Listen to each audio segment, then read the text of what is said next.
అందరికీ నమస్కారం. ఈరోజు తెలంగాణ రాష్ట్రంలో 1200 మంది విద్యార్థుల ఆత్మ బలిదానం ద్వారా తెలంగాణ రాష్ట్రం సాధించుకున్నాం. ఈ రాష్ట్ర ప్రభుత్వం గత ప్రభుత్వంలో కొంచెం మాకు అన్యాయం జరిగిందనే ఉద్దేశంతో ఈ రాష్ట్ర ప్రభుత్వంలోని కాంగ్రెస్ ప్రభుత్వాన్ని గద్దెనెక్కిస్తే ఈ ప్రభుత్వం ఉద్యోగాలు సంవత్సరానికి 2 లక్షల ఉద్యోగాలు ఇస్తా అని చెప్పేసి మాకు మేనిఫెస్టోలో పెట్టి దాంట్లో మెగా డిఎస్సితో 25,000తో మెగా డిఎస్సి ఇస్తా అని చెప్పేసి ఈ ప్రభుత్వం మాకు మోసం చేసింది. గతంలో ఒక 5,000 పోస్టులు గత ప్రభుత్వం ఇచ్చిన దానికి ఇంకో 5,000 పోస్టులను యాడ్ చేసి 10,000 11,000 పోస్టులతో మెగా డిఎస్సి అని చెప్పుకుంటూ పోతా ఉంది. కానీ అది మెగా డిఎస్సి కాదు, అది పూర్తిగా డగా డిఎస్సి అని చెప్పేసి ఈ రాష్ట్ర ప్రభుత్వానికి మేము హెచ్చరిస్తూ ఉన్నాం.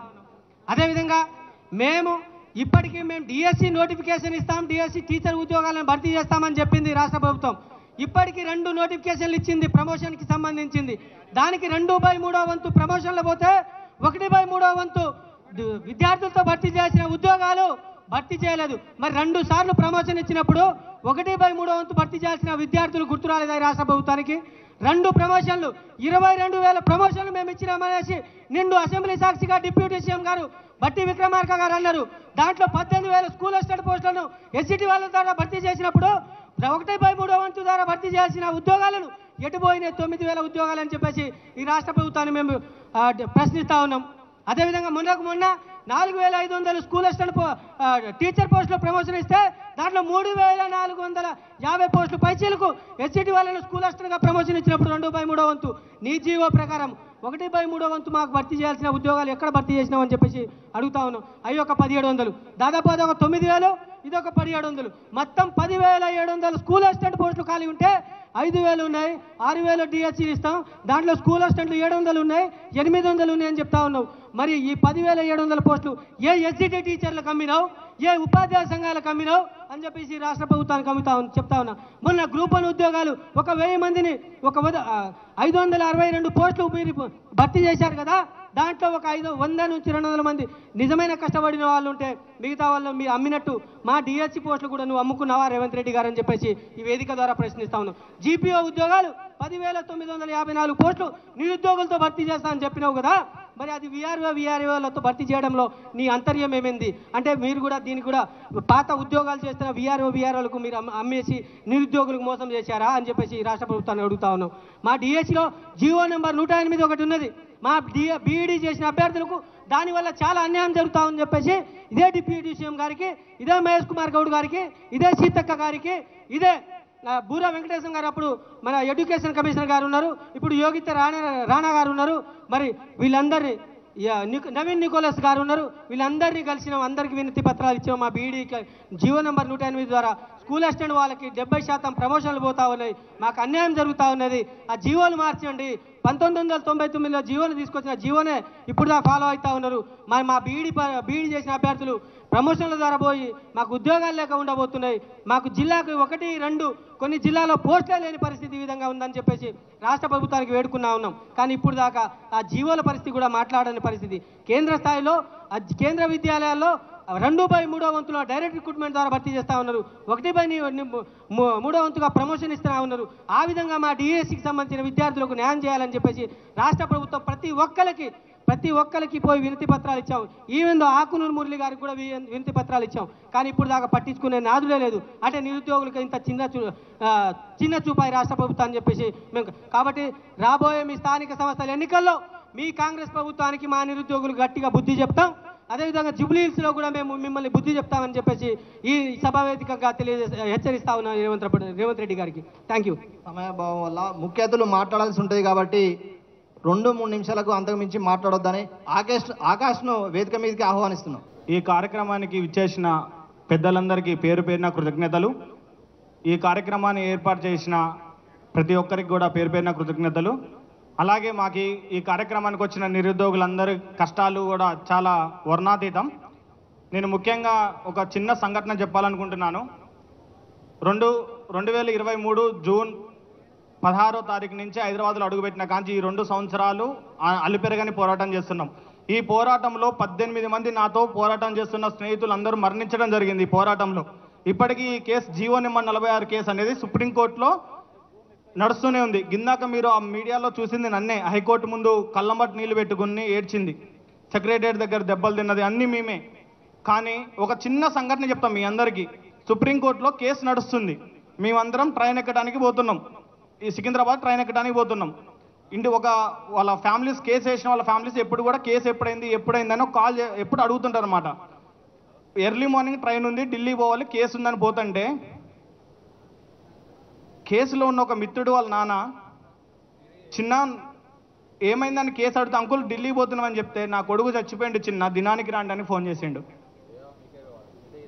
సుప్రీంకోర్టులో కేసు నడుస్తుంది, కన్న తండ్రి కొడుకు దినానికి రమ్మని చెప్పిండు.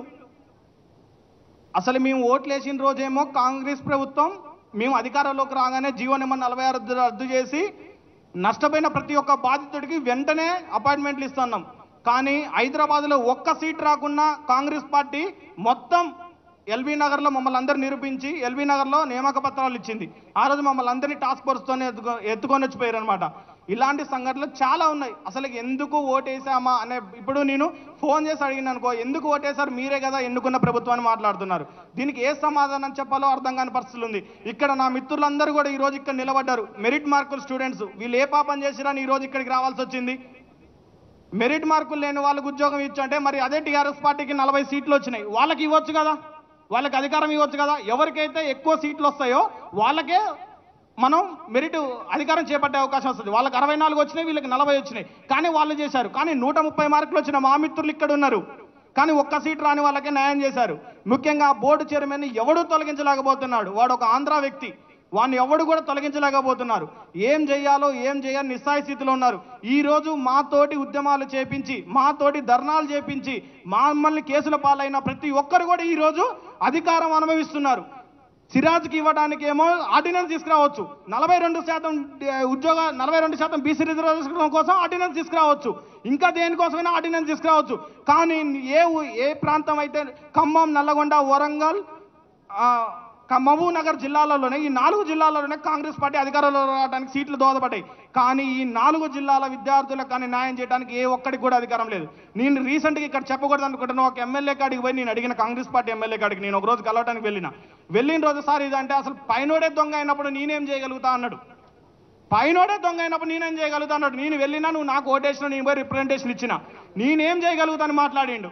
కళ్ళమ్మటి కన్నీళ్ళు పెట్టుకోవాల్సి వచ్చింది. స్టేట్కి ఎందుకు హోమ్ మినిస్టర్ లేడండి? ఇప్పుడు దిల్షుక్ నగర్లో ఒక్కరోజు దిల్షుక్ నగర్ వచ్చి చూడండి, కాఫీ షాపుల దగ్గర ఇంటికి మొన్న దీపావళి పండగకి ఇంటికి వెళ్ళలేక కళ్ళమ్మ నీళ్లు పెట్టుకొని ఏం చెప్పాలో తెలియక 32 సంవత్సరాలు వచ్చిన వాడు వయోభారంతో, ఆర్థిక భారంతో, మానసిక క్షోభతోటి స్టడీ హాల్లో నిమగ్నమైపోతున్నాడు. అన్ని నోటిఫికేషన్ లాగా కాదండి, పోలీస్ నోటిఫికేషన్ అంటే ఉరకాలి, దూకాలి, లాంగ్ జంప్ పట్టాలి. ఇప్పుడున్న అసెంబ్లీలో వచ్చిన వాళ్ళని దూకం అంటే అర్థమవుతుంది.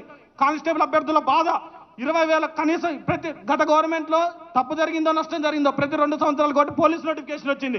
కానీ ఈ గవర్నమెంట్ వచ్చిన కానీ ఎందుకు రావట్లేదని చెప్పాలి సమాధానం. 32 సంవత్సరాలు వచ్చినాడు దూకం అన్నప్పుడు వాడిని కూడా వచ్చి దూకం అనాలి. అప్పుడు పెట్టిన నన్ను కూడా వచ్చి నువ్వు లాంగ్ జంప్ దూకురా అని చెప్పాలి. మేము సీఎం దగ్గర హోమ్ మినిస్టర్ ఉంది, మాలాంటి వాళ్ళని గెలవనిస్తారా? మేము ఎవరి దగ్గరికి వెళ్ళి మా బాధలు చెప్పుకోవాలండి? మీరు కూడా అసెంబ్లీలో రైట్ చేయాలి. అసలు హోమ్ మినిస్టర్, డిఎస్సి వాళ్ళు కూడా, అది విద్యాశాఖ మంత్రి కూడా ఉంటే నిరుద్యోగ సమస్యలు చెప్పుకోవడానికి వెళ్తుంది. ఎవరు కూడా సమస్యలు చెప్పుకోవడానికి పరిస్థితి లేనప్పుడు ఏం చేయాలి? ఒక్కసారి ఆలోచించండి. ఒక్కసారి సార్, ప్రతిసారి అశోక్ నగర్ కాదు సార్, ఒక్కసారి దిల్షుక్ నగర్ వచ్చి చూడండి సార్. సాయంత్రం పూట ఎప్పుడు కాదు సార్, 10 లక్షల మంది అభ్యర్థులు రాసే దిల్షుక్ నగర్ రండి సార్, ఒక్కసారి మీకు అర్థమవుతుంది. దయచేసి మీ అందరికి విజ్ఞప్తి చేస్తున్నాం. అలాగే హరీష్ రావు సార్కి కూడా ఒకటి చెప్తున్నాం, ఈ నిరుద్యోగుల పక్షాన పోరాడుతున్న రాకేష్ రెడ్డి అన్న గారికి మాత్రం కొద్దిగా మీరు ఫ్రీ ఫవర్ ఇవ్వాలి సార్. మీరు మాకు ఎవరికైతే హెల్ప్ చేయాలని చూస్తున్నారో వాళ్ళు కొద్దిగా మీరు చెప్పిన తర్వాత మాకు వాళ్ళకి గ్యాప్ వస్తుంది. నిరుద్యోగులందరినీ కూడా పార్టీలకు అతీతంగా ఏ పార్టీ అన్నా కానివ్వండి, ఎవరన్నా కానివ్వండి, సహాయం అంటే చేసే రాకేష్ రెడ్డి లాంటి వాళ్ళు మీ పార్టీలో ఉంటారు, చాలా అదృష్టం. దయచేసి అన్నకి ఫ్రీ హ్యాండ్ ఇవ్వాల్సిందిగా విద్యార్థుల తరఫున నా చిన్న రిక్వెస్ట్. కానిస్టేబుల్ 20,000 పోస్టులు వేయాలి, అలాగే 35 సంవత్సరాలు ఏజ్ ఇవ్వాలి, అలాగే జీవో నెంబర్ 46 తొలగించాలి, అలాగే 20 బోర్డు చైర్మన్ని వెంటనే తొలగించాలని రిక్వెస్ట్ చేస్తూ ఈ అవకాశం ఇచ్చిన నాకు పేరు కృతజ్ఞతలు. జీవో నెంబర్ 46 అమరవీరులందరికీ జోహార్ జోహార్. జీవో నెంబర్ 46 బాధితులు అమరవీరులందరికీ థ్యాంక్ యూ. మీకు చేతులు లేవా? మీరు జై తెలంగాణ అని కొడితే మన కడుపులు కాల్చుకొని ఇక్కడికి వచ్చినాము. మీకు చేతులతో కొడితే ఇక్కడ నుండి వయా పరిగి తీసుకొని కోడంగల్లో వినబడాలి, మా కోడంగల్లో వినబడాలి. మీరు ఎట్లా కొడతారు చూద్దాం. జై తెలంగాణ, జై తెలంగాణ, జోహర్ తెలంగాణ విద్యార్థి అమరవీరులకు, జోహర్ తెలంగాణ విద్యార్థి అమరవీరులకు. స్టేజ్ మీద చేయలేవా? జై తెలంగాణ, జోహర్ తెలంగాణ విద్యార్థి అమరవీరులకు.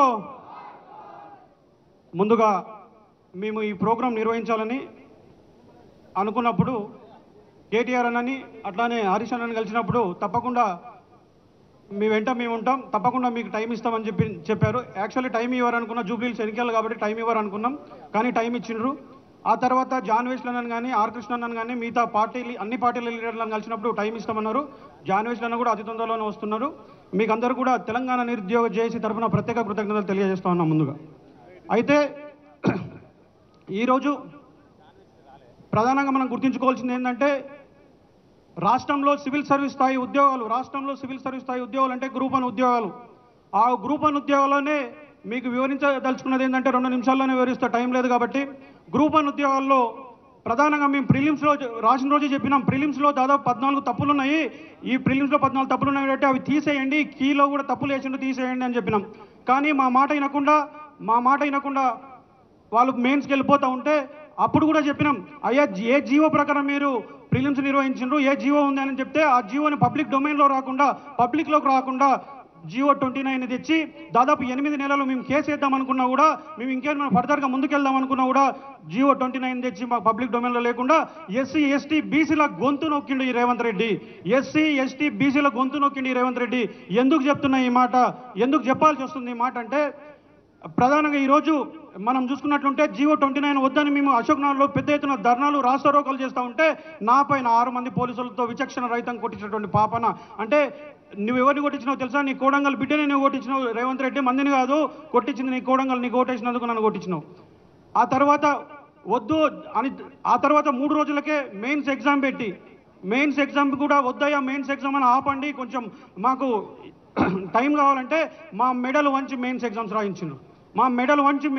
రాయించి ఆ తర్వాత సరే దాని తర్వాత ఎవల్యూషన్ ప్రాసెస్ అన్న బాగా జరుగుతుంది అనుకుంటే ఇంటర్మీడియట్ లెక్చరర్లను తెచ్చి సరి అయిన అవగాహన లేని సబ్జెక్టు పైన సరి అయిన అవగాహన లేనటువంటి లెక్చరర్లను తెచ్చి ఈరోజు పేపర్ కరెక్షన్ చేసిండ్రు. సరే ఆ పేపర్ కరెక్షన్లు తప్పున్నాయని మేము కోర్టు మెట్లెక్కితే దాదాపు సుదీర్ఘమైన విచారణ, 4 నెలల విచారణ తర్వాత 223 పేజీల ఒక పెద్ద డాక్యుమెంట్తో ఆ వర్డిక్ట్ వస్తే దానికి మాకు జడ్జి గారు అన్ని కూలంకషంగా చర్చించి మాకు తీర్పిస్తే దానిపైన మేము ఆ రోజు చెప్పినాం, మీరు బేషజాలకు పోవద్దు, దయచేసి నిరుద్యోగుల పక్షాల ఉండండి, నిరుద్యోగుల దగ్గరనే ఉండండి మీరని మేము అడిగితే మా పైన యుద్ధం చేస్తూ మా పైన యుద్ధం మొదలుపెట్టినట్టు రాత్రికి రాత్రే డివిజన్ పెంచుకున్నాడు. ఎందుకు మా పైన మీకు ఓట్లేసి గెలిపించుకున్నందుక మా పైన మీకు ఇంత కక్ష, మీకు ఓట్లేసినందుక మీ ఎంట తిరిగినందుక మా పైన ఇంత కక్ష. ఇక ఆ తర్వాత డివిజన్ పెంచుకొని ఊకున్నారా? డివిజన్ బెంచ్లో స్టే తెచ్చుకొని ఒకటే రోజు రాత్రి దొంగలు చేసినట్టు రాత్రి 1 గంటలకు రిజల్ట్ ఇచ్చిండు. రాత్రి 1 గంటలకు రిజల్ట్ ఇచ్చి ఒక్కరోజు ఆగి అపాయింట్మెంట్ ఆర్డర్స్ ఇస్తారా? అంటే దీని వెనుక ఏదో మతలబు ఉంది, ఏదో జరిగిందని మేము కోర్టుకు వస్తే ఆ కోర్టు చెప్తే టీజీపీఎస్సీకి ఇంటిగ్రిటీ లేదు, ట్రాన్స్పరెన్సీ లేదని కోర్టు చెప్తే దాన్ని కూడా ఎక్కడ కూడా వెరిఫై చేయకుండా మా అనుమానాలను నివృత్తి చేయకుండా ఈరోజు నువ్వు అడాక్ నియామక పత్రాలు ఇచ్చినావు. దీనిపైన చెప్తున్నాం, ఈరోజు ఈ రాష్ట్ర ప్రభుత్వానికి యావత్ తెలంగాణలో ఉన్నటువంటి 35 లక్షల మంది నిరుద్యోగుల పక్షాన చెప్తున్నాం, ఇంకా నువ్వు కొట్టిన దెబ్బలని మర్చిపోము, నువ్వు చేసిన మోసాన్ని మర్చిపోము. నీవు ఏదైతే ఈరోజు చేస్తున్నావో మాకు 2 లక్షల ఉద్యోగాలు ఇస్తానన్నావు, ఇంకా 192,000 ఉద్యోగులు మాకు బాకీ ఉన్నావు. ఆ బాకీ తీర్చాలని ఈరోజు బాకీ కార్డు పెట్టినాం. ఇంకా ఈ రోజు నుంచి మా పైన యుద్ధం నువ్వు ముందే స్టార్ట్ చేసినావు. ఈరోజు 30 లక్షల మంది నిరుద్యోగుల పక్షాన చెప్తా ఉన్నా, మా అమ్మలకు, మా అక్కలకు, మా తల్లులకు, మా అన్నలకు అందరికి కూడా ఈ వేదిక మీ నుండి ఒక చేతులెత్తి నమస్కరించి అడుగుతా ఉన్నా, ఇంకా కాంగ్రెస్ పార్టీ మమ్మల్ని మోసం చేసింది, మా తల్లిదండ్రులు మా అక్కలు మమ్మల్ని రక్షించుకుంటారో లేకపోతే ఈ కాంగ్రెస్ మమ్మల్ని భక్షించే విధంగా చేస్తారో మీరే ఆలోచన చేసుకోండి. ఇంకా చివరిగా నేను చెప్పాల్సింది ఏంటంటే, ఈ బాకీ కార్డుకు సహకరించిన నా నిరుద్యోగ జేఏసీ మిత్రులందరూ కూడా ప్రత్యేక ధన్యవాదాలు తెలియజేస్తూ ఈ అవకాశం ఇచ్చిన అందరూ కూడా పేరు పేరును శిరస్సు వంచి నమస్కరిస్తూ ముగిస్తా ఉన్నాను.